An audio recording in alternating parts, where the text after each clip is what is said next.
It is so good to be back. You know, it's amazing what 30 days can do. There's a book called Passages by Gail Sheehy, and she says that every 7 years, we as human beings go through these incredible transitions just because of the stage of life that we're in.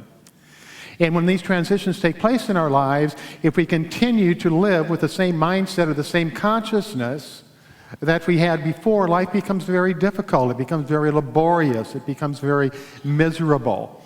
So when these changes take place, we have to change our consciousness in order to fully perceive and be fulfilled by the new life that's presented to us.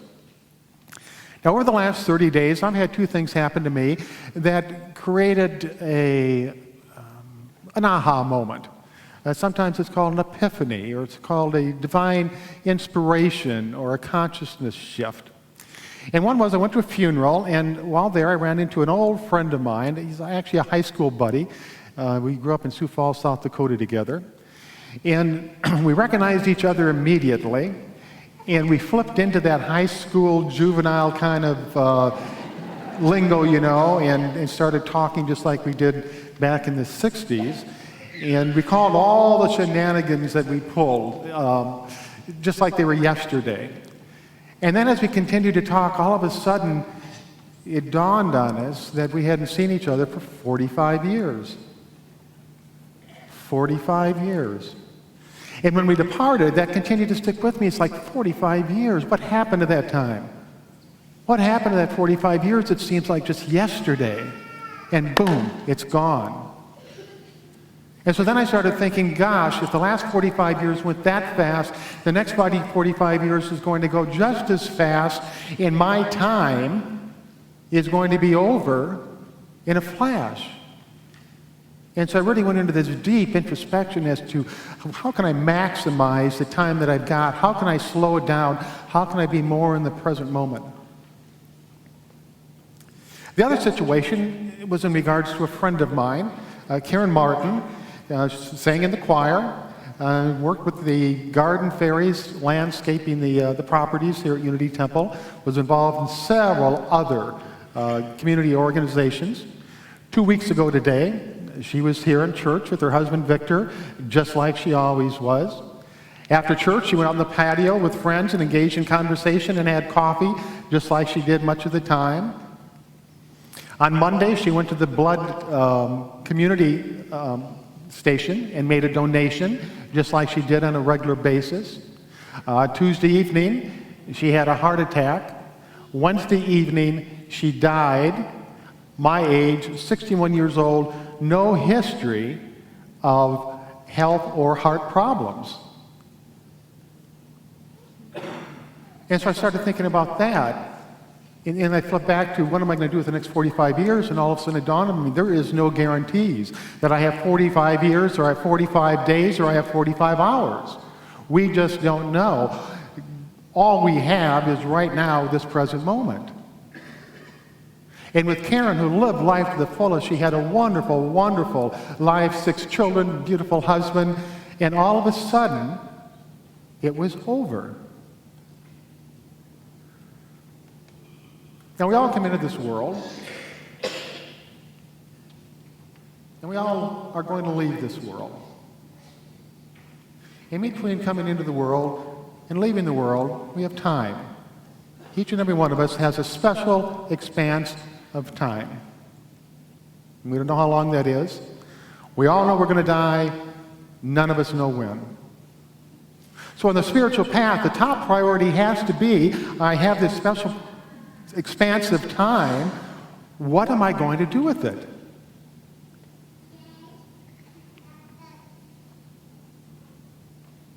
How am I going to spend it? How do I maximize my life to get the ultimate amount of spiritual experience, of fulfillment, of comfort, of deep relationships, without missing who I am in this whole experience called my life? So I pose that question to you. You have time. What are you going to do with it? How are you going to spend it? Well, in a grand, universal, general way, we spend our time two basic ways. We spend our time being and we spend our time doing. Being something or doing something. And we have the power to choose, we have the choice that we can determine how we are going to be or what we are going to do in any given situation. We cannot control life. Situations and circumstances are going to come our way that are not going to be easy, that are going to be difficult, that are going to be challenging, yet we still have the full power to choose how you are going to be and what you are going to do no matter what the situation or circumstance is. That is your right. Now, the second thing is we go through life, we spend much of our time outside the present moment, not experiencing what's going on before us, not absorbing the experience, not really feeling like we are connected with what is happening, but rather worrying about the past or worrying about the future, regretting the past, having anxiety about what might happen, and what is going on in our lives completely escapes us. And that's one of the reasons why time just seems to fly, to go by so fast, because we take ourselves out of life passing and we totally lose a great percentage of our life because we're not involved with it at any given time. So when it comes down to being and doing, you have to decide, what kind of person do I want to be? And you need values that set your foundation for that you can commit to. And then you also say, what do I want to do with the various situations and circumstances in my life? And it's not necessarily, well, I want to be a brain surgeon, or I want to be a Red Cross worker, or I want to be this, or I want to be that. But the doing is the expression that you put into the world. It's not what you do, but how you do it that really makes a difference. I was talking to a good friend of mine this week, and he told me a story. Back in the 40s, when the Nazis invaded Italy, they moved into a small village. And with their soldiers and their guns and their tanks, they totally devastated it. There's nothing left. They killed men, women, and children. But one little boy survived. And that little boy in the wreckage happened to find a mirror, a little round mirror, kind of like you'd find within a compact or something. And he kept that mirror, and he would look in it continually because it's the only reference that he had in regards to himself. He would look in there and he'd see himself, and he would know that he was, that he existed, that he was a person. Well, as he grew older, he came to understand that when he looked in the mirror, if he liked what he saw, he was happy. It made him feel good. And if he didn't like what he saw, it didn't make him happy, and he didn't feel good. And then he went on to ascertain from that when he looked in the mirror, if he had been good and done good things, what he saw in the mirror was a good person.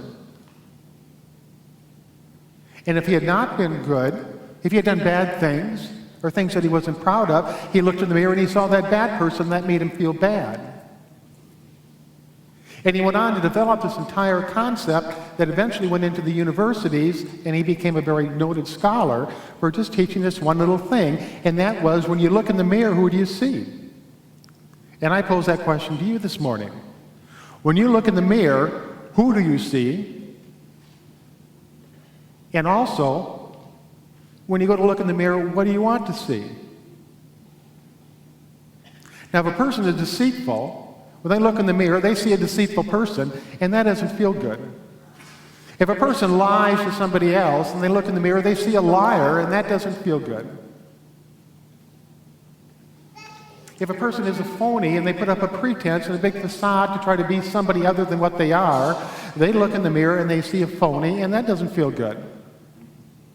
And I'm certainly not casting stones here. I'm talking from personal experience, because I have been deceitful and looked in the mirror and seen a deceitful person, and it didn't make me feel good. I have lied, and I've looked in the mirror and I've seen a liar, and it didn't make me feel good. I have tried to be somebody that I wasn't, put up a facade and a pretense, and when I looked in the mirror, I saw a phony that didn't make me feel good.